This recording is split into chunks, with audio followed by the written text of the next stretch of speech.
Welcome back. Now for your 5-day weather forecast, we go outside to John Mace. Well, as far as I can tell, guys, we're still going to be up to 10 degrees below the seasonal average for this time of year.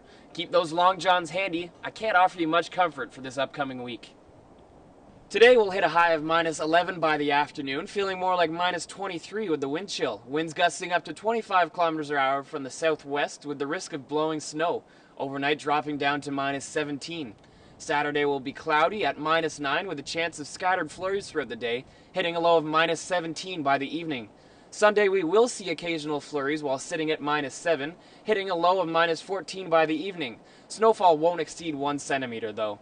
We'll start off the week with a cloudy day, comfortably sitting at minus 8 but may feel as low as minus 15 with the wind chill.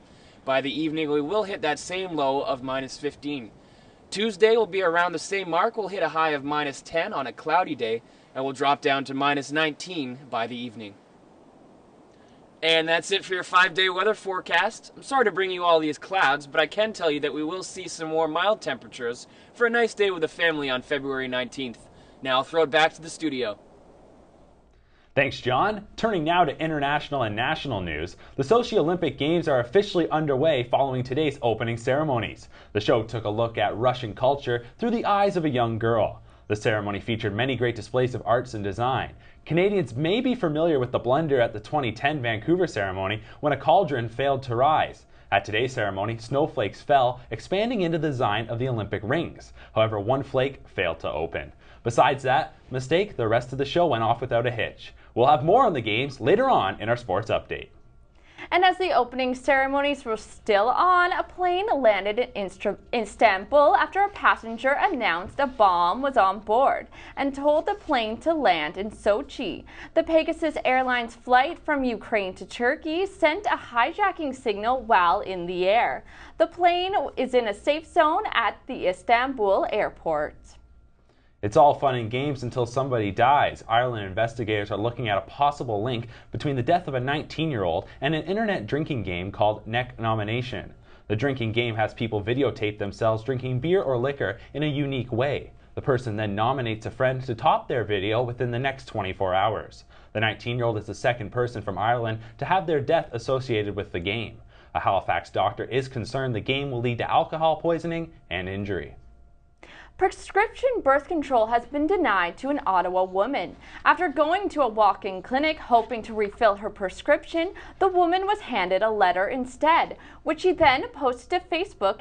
In the note, Dr. Edmund Carrillos wrote that he did not provide artificial contraception due to ethical concerns. The Canadian Medical Association says the doctor was acting within its policy when he said his moral and religious beliefs were a reason not to offer birth control. The CMA have not commented on the ethics around denying the woman birth control. And now with your sports, here's Darren O'Malley.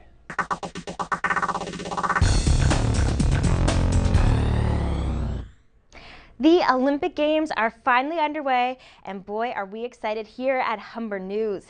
Hockey great Hayley Wickenheiser hoisted the flag for Canada at this morning's opening ceremonies. The women's hockey team captain and 3-time gold medal winner will be lacing up tomorrow when Canada faces off against Switzerland in the preliminary round. But hockey won't be the only sport taking place tomorrow. This weekend is going to be jam-packed with events and competitions. From figure skating to freestyle skiing to speed skating and snowboarding, there are 9 events kicking off tomorrow, and there will be medals at stake in 6 of those events. For a full list of competitions and times, you can go to Sochi2014.com.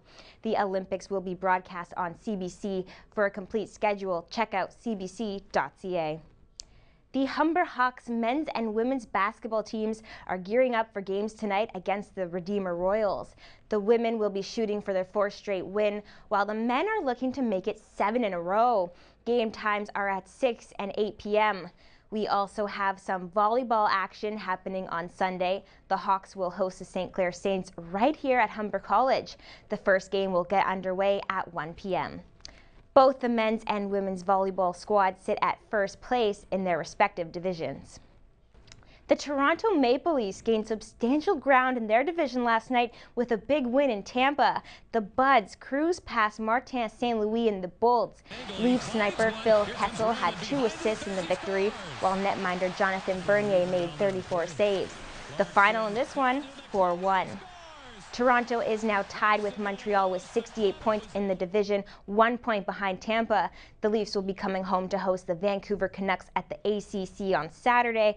It will be the last night of NHL action before the league takes a 2-week break for the Sochi Games. The Toronto Raptors will close out their 5-game road trip tonight in LA. They'll face the Clippers at the Staples Center. The Raps are winless in their last 3 road games against the Clippers. They'll be looking to end that streak this evening. Tip-off is at 10:30. After tonight, the Raptors will come home to play 2 games before wrapping up for the All-Star break. And that is it for sports. Enjoy your weekend. Now back to the studio. Thanks, Darren. After the break, we'll get the latest in entertainment from Andrea Fernandez. A new book about Rob Ford has a Toronto Star reporter on late night TV. Pharrell curates an art exhibit, and we have the hot new movies opening tonight. It's all coming up in your entertainment update after the break.